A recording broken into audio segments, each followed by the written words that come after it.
Oke guys, di sini kita akan mempelajari tentang tipe data. Nah, untuk tipe data ini sangat mudah untuk dipelajari ya. Itu mudah kok. Kita akan membuat file di sini dengan nama 04 tipe data .js. Kemudian di sini saya akan mendeklarasikan variabel string. Nah, untuk deklarasi tipe data ini terdapat 7 tipe data. Pertama, string. Kemudian number, boolean, undefined,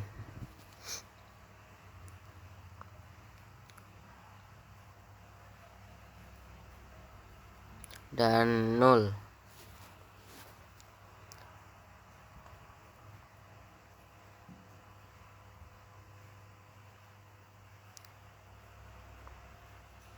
Array, kemudian objek. Oke, di sini kita akan membahas tentang string terlebih dahulu. Sebenarnya string itu apa sih? String adalah untuk mengidentifikasi teks tulisan dengan menggunakan tanda kutip. Kita akan mendeklarasikan variabel dengan string ya. Untuk membuat deklarasi string kita bisa menggunakan let string, ataupun kalian juga bisa membuat deklarasi seperti var atau const. Namun di sini kita menggunakan let, dan di sini kita akan menggunakan tanda kutip dan dimasukkan dengan data.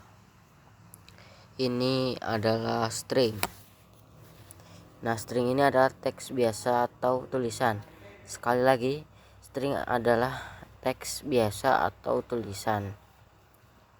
Kita akan menginputnya di ini adalah string. Kita menginput sebuah number, misalkan 2 atau 3. Nah, ini disebut string juga atau teks tulisan karena dia dibungkus menggunakan tanda kutip. Jika kita menginput karakter khusus, misalkan titik atau seperti ini, nah ini juga disebut string karena dia dibungkus oleh tanda kutip ini. Kita akan belajar tentang number. Kita akan mendeklarasikan variabel dengan let number. Kemudian kita maksud saya kita isi dengan 1, 2, 3 dan tekan Ctrl+S. Dan di sini kita sudah mendeklarasikan number. Jika kita ingin mendeklarasikan number, kita cukup mengisi nilai number ini dengan number biasa. Contoh di sini saya akan membuat angka acak ya, contoh lagi. Dan misalkan let angka acak. Kemudian di sini saya akan mengisi nilai angka acak tersebut dengan angka yang saya acak. Kalian juga bisa mengikuti cara saya begini, kemudian tekan Ctrl+S. Nah, ini juga disebut angka number. Next, kita akan belajar tentang boolean. Nah, boolean ini untuk mengidentifikasi data benar atau salah. Kita akan belajar sekarang. Di sini saya akan mendeklarasikan variabel. Misalkan kucing berkaki 2 itu salah. Ya, kucing berkaki 2 kita isi nilainya dengan false. Ingat ya guys, jangan pakai tanda kutip. Jika kalian menggunakan tanda kutip, maka ini disebut string. Nah, untuk false ini adalah salah. Misalkan kucing berkaki 2 itu salah. Yang benar itu adalah kucing berkaki 4. Let kucing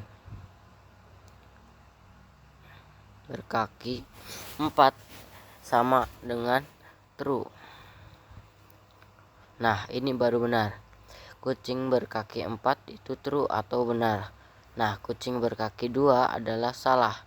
Itu guys, untuk mengidentifikasi boolean data benar atau salah. Dan kemudian kita akan belajar tentang undefined. Oke, kita akan mengisi undefined. Let misalkan sebuah. Nah, undefined ini apa?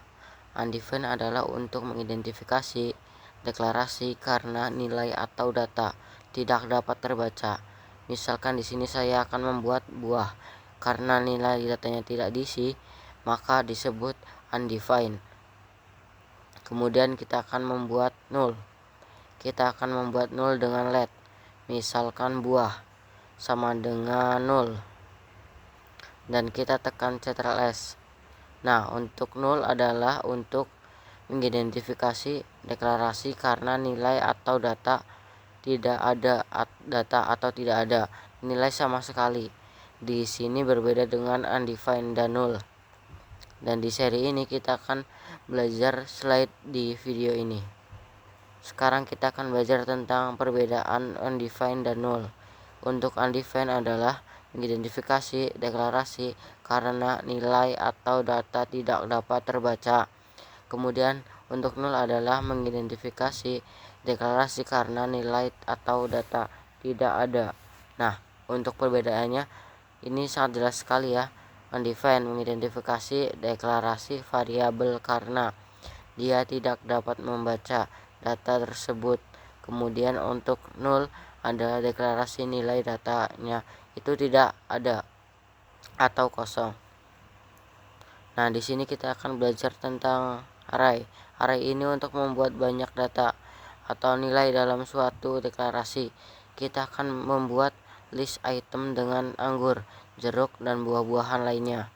Let, kita akan membuat buah, sama dengan kita akan menggunakan square bracket atau tanda kurung kotak ya dalam bahasa Indonesia. Kemudian kita akan isi dengan string. Kemudian kita isi dengan jeruk, apel, dan pisang. Nah, ini disebut tipe data array. Ini disebut dengan tipe data array. Dia akan membuat banyak data atau nilai dalam suatu deklarasi. Dan kita akan belajar tentang objek. Lalu di sini kita akan membuat buah. Nah, objek ini apa sih? Objek adalah untuk merepresentasikan gambaran suatu data atau nilai. Kita akan membuatnya di sini. Kita akan membuat dengan sama dengan. Kemudian tanda kurung kurawal. Kemudian kita akan menggambarkan suatu data nilai tersebut. Kita misalnya mempunyai buah dengan nama jeruk. Nah, untuk objek dia akan menjelaskan secara rinci apa itu objek tersebut dan apa isi tersebut. Misalkan warna hijau karena jeruk mempunyai warna hijau. Kemudian untuk rasa kita beri asam. Tekan Ctrl+S. Jika kalian belum memahami tentang perbedaan array dan objek, kita bisa membahas di slide ini. Nah, di sini kita akan belajar tentang perbedaan array dan objek. Nah, untuk deklarasi variabelnya pun sudah sangat beda sekali. Kita bisa melihat array di bagian ini. Array menggunakan square bracket atau tanda kurung kotak. Kemudian untuk objek dia menggunakan tanda kurung kurawal. Itu dalam perbedaan deklarasi variabelnya. Next, untuk array adalah untuk mempresentasikan nilai dalam satu deklarasi. Contoh di sini saya mempunyai buah-buahan dengan let buah, anggur, jeruk, apel, dan pisang. Nah, itu disebut buah-buahan ya guys. Nah, untuk objek ini dia akan menjelaskan buah tersebut secara lebih rinci dan lebih dalam lagi tentunya. Misalkan saya mempunyai nama dengan jeruk nipis, kemudian untuk warna hijau dan rasa asam. Begitu ya guys. Saya Najib Elwafi, terima kasih telah menonton dan sampai jumpa.